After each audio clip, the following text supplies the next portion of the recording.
Hi, I'm Alex. I'm a certified personal trainer and fitness instructor here at NPTI Orlando, and today's Walmart item of the week is this Athletics Works fabric exercise band. Now, this awesome tool is good for strength and rehabilitation training, but you can also find cool little ways to incorporate it into your everyday exercising. I'm going to have Cam, my associate, come out, give it a try, and we will go from there. All right, so we have Cam on the floor. He's going to get into a 4-point position on hands and knees and lift his right leg out to the side and perform fire hydrants with the band. If you want to circle around and get a good look at that. All right. Very good. Now we're going to have Cam do some stationary squats.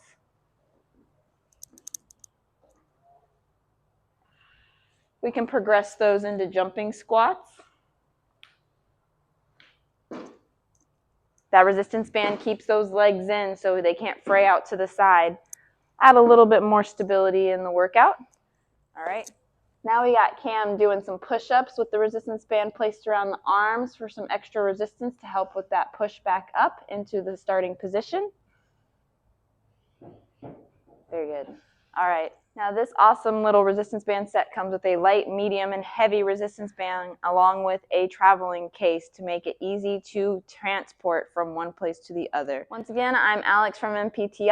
I'm Cam. This is your athletics work item of the week, your strength training bands. Go out to your local Walmart and give them a try.